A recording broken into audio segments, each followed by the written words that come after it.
Localicé un lugar que aparte de mí mismo solo han visto tres hombres nórdicos vivientes.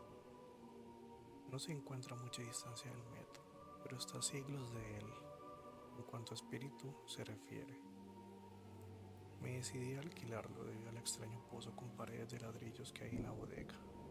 El edificio está casi en ruinas, por lo que a nadie se le ocurriría ir a vivir allí. Me avergonzaría confesarte lo que pago por él. Veo las ventanas, ya que no necesito luz solar para habitar allá. He instalado el taller en la bodega, lugar donde la inspiración se vuelve más intensa, pero también tengo otras habitaciones con muebles en la planta baja. El edificio pertenece a un siciliano y para alquilárselo he usado el nombre de Peters. Si te animas te llevo esta noche. Estoy seguro de que los cuadros te gustarán mucho, puesto que en ellos está lo mejor de mí. No tendremos que caminar mucho. Siempre voy a pie para no llamar la atención con un taxi en semejante lugar. Tomaremos el metro en la South Station e iremos hasta Battery Street. Luego un pequeño paseo y llegaremos. Entenderás, Elliot, si te digo que, tras semejante discurso, habría acompañado a Pigman hasta el mismo infierno. Tomamos el metro en la South Station y muy cerca de las 12 nos encontramos en la Battery Street, caminando a lo largo del muelle dejando atrás Constitution Wharf.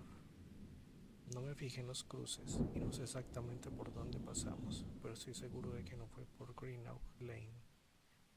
Después subimos por todo el lago, de una desierta callejuela que era la más vieja y la más sucia que había visto en toda mi vida, salpicada por casas de tejados reventados, ventanas astilladas y maltrechas, chimeneas a medio desintegrarse, que, sin embargo, aún se erguían contra el cielo. Me dio la impresión de que todas las casas que yo veía también las había visto en Cowden Mather. Desde luego, vislumbré por lo menos dos con alero, y me pareció ver una hilera de casas de tejado puntiagudo, al olvidado estilo holandés, ese que dicen los historiadores que ya no existe en Boston.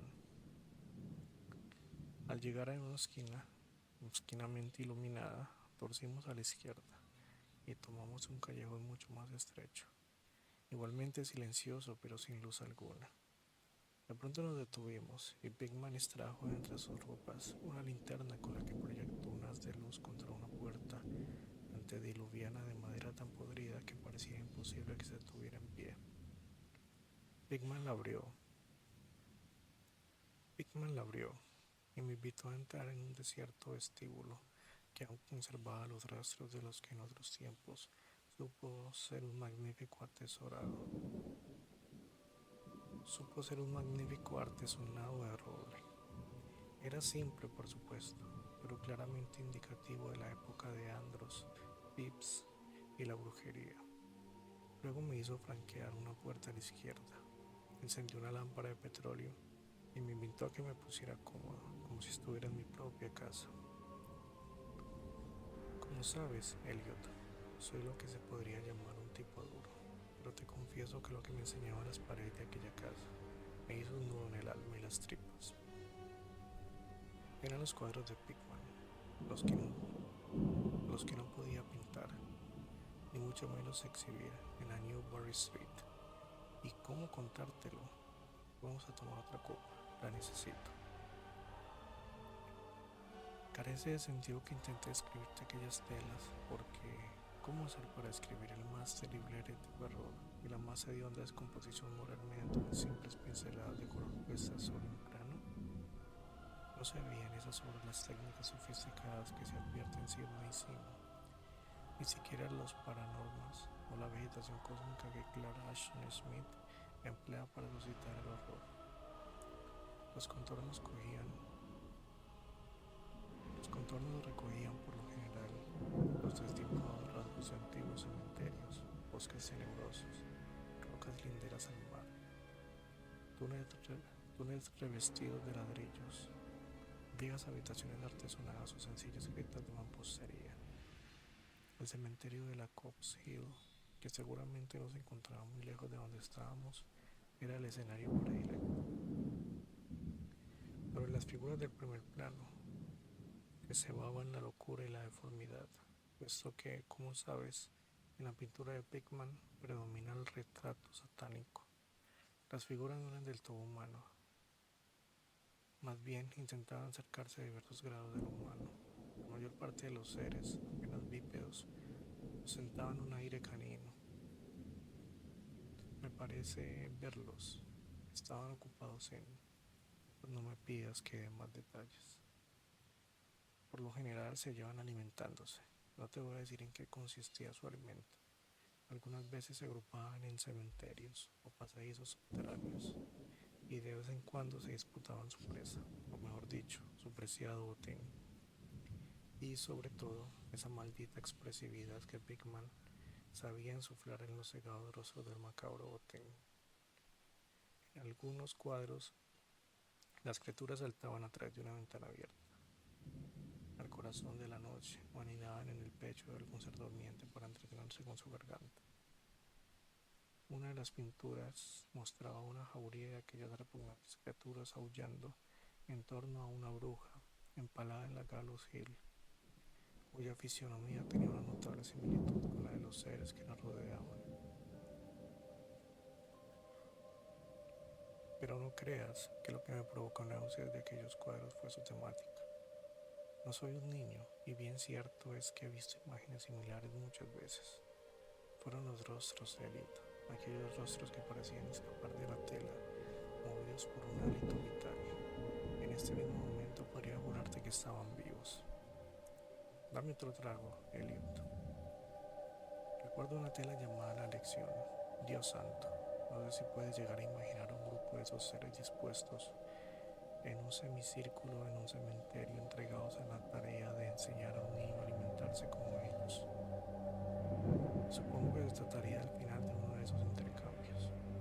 Seguramente conoces la vieja historia que los seres sobrenaturales practican unas terribles sustituciones, dejando las cunas a sus propias crías y llevándose a los niños que duermen en ellas. Ese cuadro de Pickman mostraba qué les ocurrió a esos niños robados, cómo se desarrollaban, y desde ese momento empecé a advertir una espantosa similitud entre los rostros de las figuras humanas y las no humanas. En un seccional, Pickman se dedicaba a establecer, con todos los grados de morbosidad posibles, un siniestro nexo evolutivo entre lo cabalmente humano y lo envilecidamente inhumano. En su origen, aquellos seres caninos eran seres humanos. Tampoco me quedé con la duda de qué es lo que le sucede a las crías que dejaban en las cunas, a modo de intercambio, porque había un cuadro que puso bien claro ante mis ojos lo que les pasaba con ese tema. La tela representaba los interiores de una casa puritana, adornada con muebles del siglo XVII, y una reunión familiar en torno al padre que leía las escrituras. Todos los rostros, a excepción de uno, transmitían integridad y solemnidad. El diverso exhalaba la más repulsiva mofa. Se trataba de un joven, por lo que podía inferirse hijo de aquel piadoso padre, aunque su hermandad con los seres infrahumanos era indudable. Era producto de uno de aquellos trueques, y en un impulso de ironía superior, Pickman había conferido a las facciones del joven una estremecedora semejanza con las suyas propias. En ese momento, Pickman prendió la luz de una lámpara en la habitación de al lado y me invitó a pasar para enseñarme sus últimos estudios. Aún no había abierto la boca para comunicarle mis impresiones sobre lo que había visto. El terror y la emoción me habían dejado sin palabras, pero él percibió claramente mi estado anímico y sin duda se sintió halagado. Nuevamente, Elliot, quiero que tengas en cuenta que no soy un payaso capaz de ponerse a gritar frente a cualquier espectáculo que sea parte de lo que llamamos normal. Soy lo bastante mayor como para no dejarme impresionar con facilidad. No obstante, lo que vi en aquella habitación me arrancó un grito y me vi obligado a asirme al marco de la puerta para no caer al piso. La primera de las salas era el reino de una cantidad de vampiros y de brujas poblando el mundo de nuestros antepasados, pero esta habitación se ocupaba del horror que anida en nuestra vida cotidiana. ¿De dónde sacaba Pickman la inspiración para pintar esas cosas? Había un ensayo llamado Ataque en el Metro, donde se veía una jauría de seres diabólicos surgiendo de una descomunal catacumba por una grieta del suelo y atacando a una multitud que esperaban en el andén. Otro mostraba una danza en la Coop's Hill, entre las tumbas, pero en la actualidad. También había varias vistas de sótanos con monstruos medio asomados por agujeros y grietas de la mampostería, haciendo siniestros gestos, sin dejar de mantener agazapados tras barriles o calefactores a la espera de la primera víctima que bajara por la escalera. Otro cuadro repulsivo estaba centrado en un sector enorme de las Bacon Hill, mostrando un denso ejército de mefíticos seres que brotaban de miles de agujeros que tapizaban el suelo. Había otros trabajos sobre ritos en cementerios, pero lo que más me perturbó fue una escena en una cripta perdida, donde una muchedumbre de pequeñas bestias se arremolinaba en torno a otra que, con una conocida guía de Boston en sus manos, leía evidentemente en voz alta. Todas las bestias se señalaban un mismo pasaje, y sus rostros estaban crispados por una risa epiléptica, cuya resonancia casi me pareció oír. El tipo de la tela era Holmes, Lowell y Longfellow están enterrados en Mount Auburn. Recordé algo de aplomo y serenidad mientras me iba adaptando a aquella segunda habitación diabólica y morbosa, y comencé a analizar mi propio estado de ánimo. En primer término, disolidé que todo aquello me producía asco porque evidenciaba la falta de humanidad y la crueldad, falta de poca piedad de Pickman. Sin duda debía ser declarado enemigo de la humanidad para regodearse de aquella manera, con la tortura del espíritu y de la carne, y con la degradación de lo humano. En segundo lugar, toda aquella pintura era aterradora, debido a su propia grandeza. El suyo era un arte que persuadía. Al mirar sus cuadros veíamos a los demonios en persona, y por supuesto nos inspiraban miedo. Lo más curioso de todo era que Pickman pintaba de un modo lineal, sin recurrir a ningún truco o efectismo, sin difuminaciones de la luz o distorsión de lo real. Los perfiles eran nítidos y los detalles eran lamentablemente definidos. ¿Y qué decirte de las caras? Lo que se reflejaba en sus obras era algo que iba más allá que la interpretación de la realidad de un artista. Se trataba del mismo infierno, volcado con una similitud inimaginable. No era posible confundir a Pickman con un fantástico, con un romántico.